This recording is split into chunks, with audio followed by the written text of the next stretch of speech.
Latinos Out Loud podcast. Latinos, Latinos, Latinos, Latinos, Latinos. Yeah, that's what this is. Latinos Out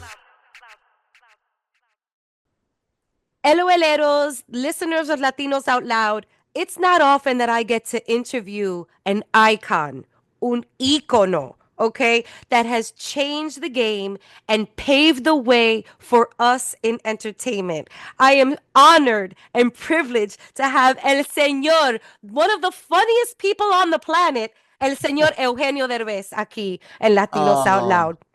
thanks for so beautiful words. Gracias, de verdad, gracias.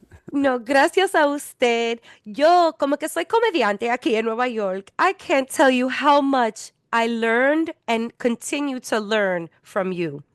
From Oh, watching your performances on screen to even learning your business mind with Trepas Studios. And I've spoken to a few of your colleagues at Trepas. I've interviewed almost the whole cast of Acapulco on this show. And it's really something to watch a powerful Latino making moves and carrying the torch encendido para nosotros, lo Latino de la comunidad. So thank you for all you do. And now thank with Y Llegaron de Noche. This is so big. I just want to say felicidades. It's so good. And there really is a 1931 Spanish language version of Dracula, which seemed way ahead of its time. And I'd like to know what drew you to recreate it and what seems like pay homage to this Latino project with Y Llegaron de Noche. because I didn't know about it. I mean, it's based on a true story, and I didn't know about it until one day. Two comedy writers, amazing comedy writers, who wrote Wedding Crashers, We Are the Millers, How I Met Your Mother, Frasier, Rob Grimmer, and Bob Fisher. They came to the office and they pitched this idea, and they said, "Did you know that there was a Spanish version of Dracula that was shot at night?" With same wardrobe, same costumes, and I was like, "What are you talking about?" So they told me the story that because the silent era ended, and then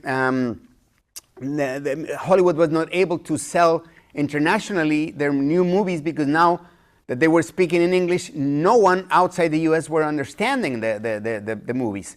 So they were losing a lot of money because they couldn't sell internationally.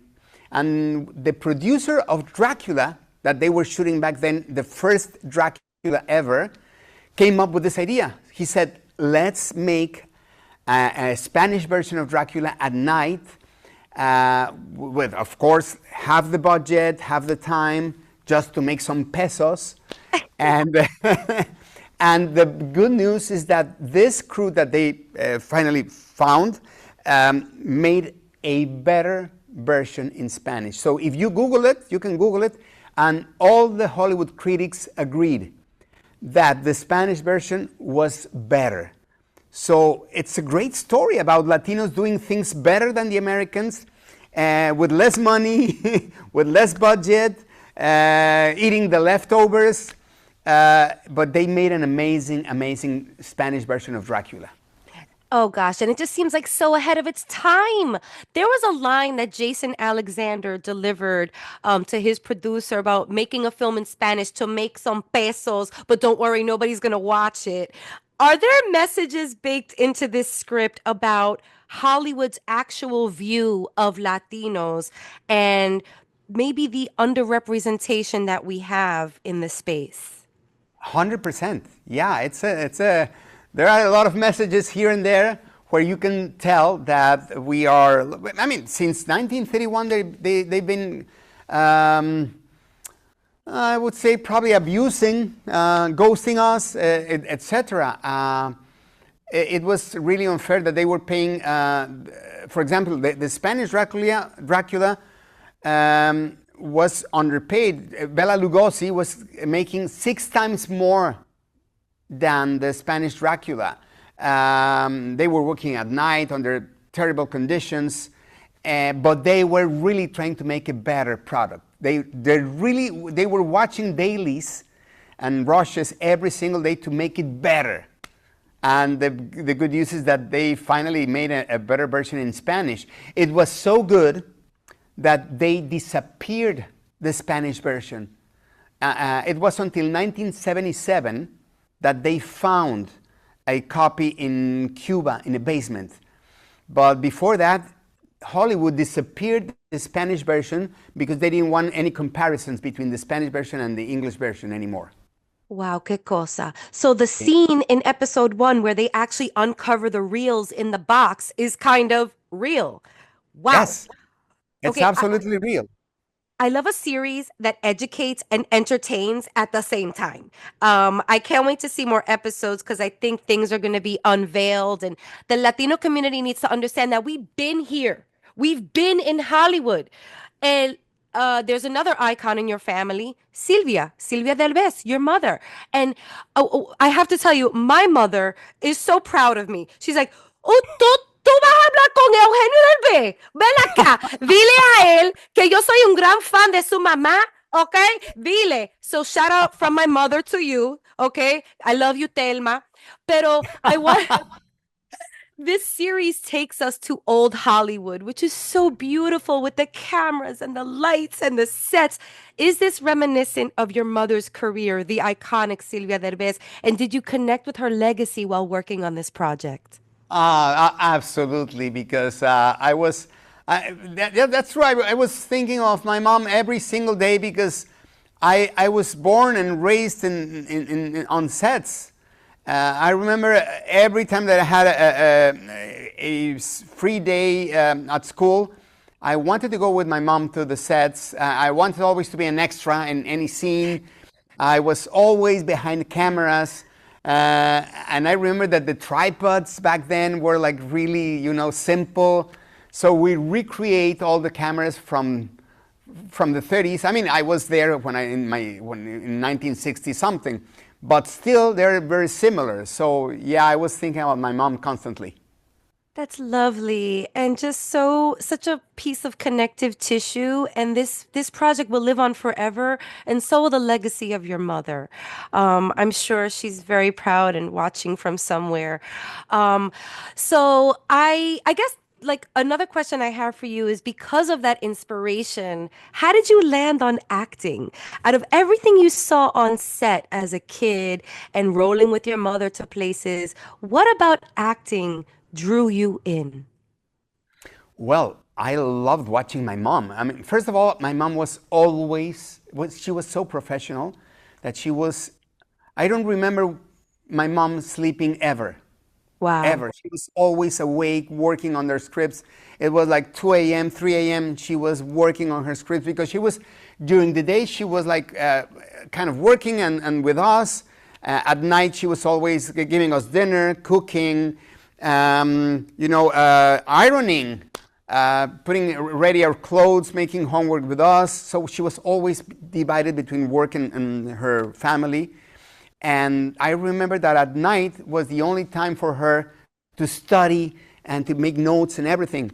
And she was so perfectionist that all the people from wardrobe, props, they were asking my mom, Señora Silvia, what earrings are you wearing in this scene? Because she was like, scene 34, green earrings, shoes. She was perfectionist. So I was in awe watching her. So I always grew saying, I want to be like my mom.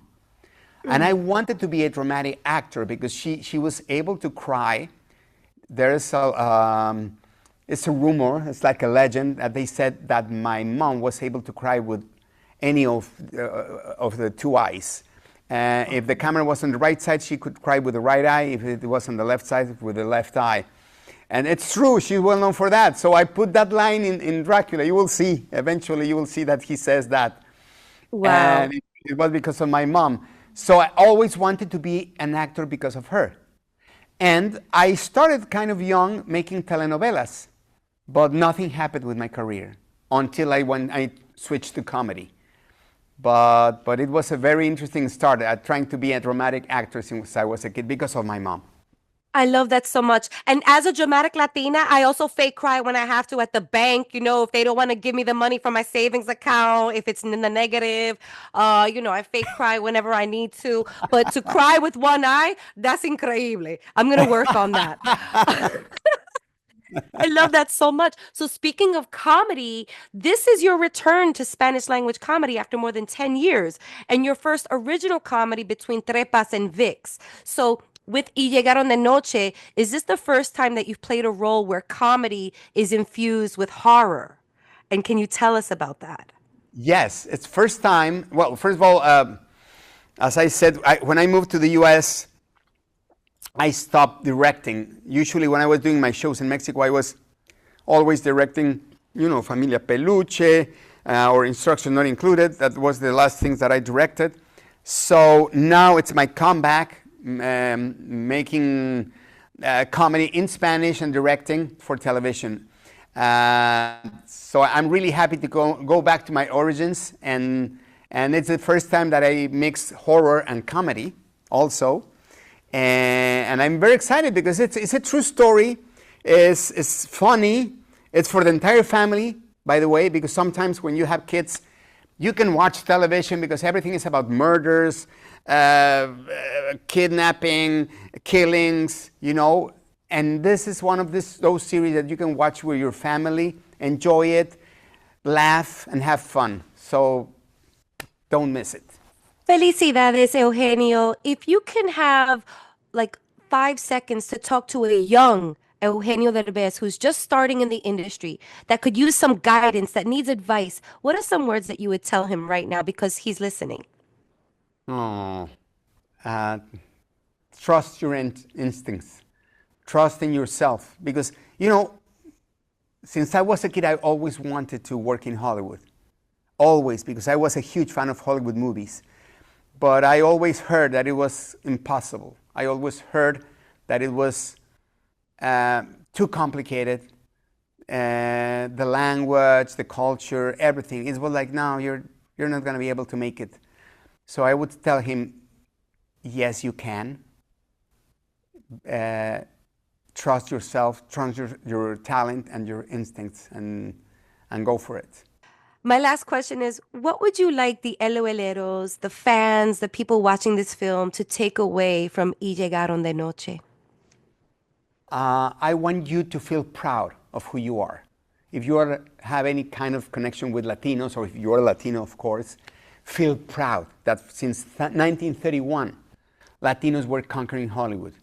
Even though we were being mistreated, underpaid, working under terrible conditions, we were conquering Hollywood and doing things better because we are always happy, siempre estamos dispuestos a hacer todo. We are winners. So be inspired by watching this series, feel proud of being Latino, and have a lot of fun. That's lovely. On VIX, ya desde hoy, ya lo pueden ver. Huepa. Eugenio Derbez, thank you so much for your time on Latinos Out Loud. Un gran beso. And thank you for the gifts that you continue to give us, the fans. You are incredible. Thank you very much. Besos.